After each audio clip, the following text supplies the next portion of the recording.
Colleagues,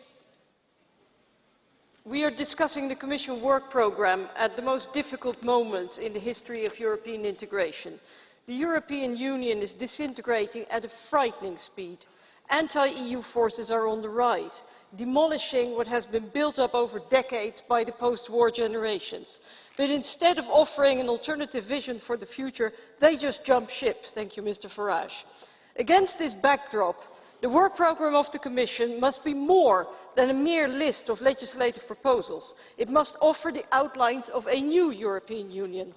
Because the knee-jerk reflex to the current anti-EU mood is to weaken Europe even further, assuming that if we scrap a few more directives, people will suddenly embrace the European project. But that is a dramatic mistake.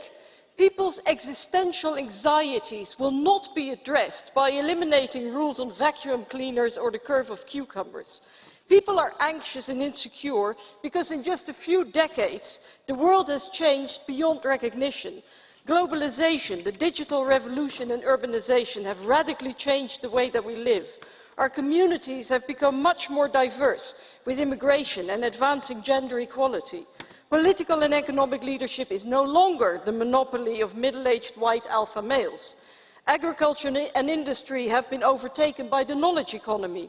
And what was considered a very good CV 30 years ago does not open doors anymore today. Our old familiar world is gone. And there's a 50-50 split in the population that is reflected in the electorate, not just in Europe, but also in the United States and elsewhere. And each side is terrified of the worldview of the other. And our task is to offer a plan for healing this rift. We must do justice to both. It's not just about the victory of one group over the other, it's about creating a society where both feel safe and at home. And the knee-jerk reflex of weakening the EU in response to the rise of anti-EU sentiments is the wrong one. It does not do justice to those who do want to grasp the opportunities the 21st century world offers, nor does it help in any way those who feel threatened by a new world. It's a mistake to think we can weaken the anti-EU populists by weakening the EU. We have to make the EU stronger, more democratic and more accountable, and more able to act and address the big challenges of today. The European Parliament and the European Commission by and large have understood this, but the national governments are tearing the European Union apart, like a bunch of political hooligans, using Europe like a punchbag, and this must stop.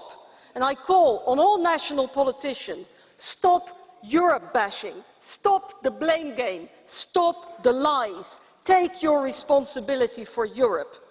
We all have a responsibility to offer a real prospect to all European citizens, a Europe where everyone has a place for all, young and old, city and countryside, men and women, people of all shapes and sizes and all walks of life. And that must be the message of the Commission work programme. Thank you.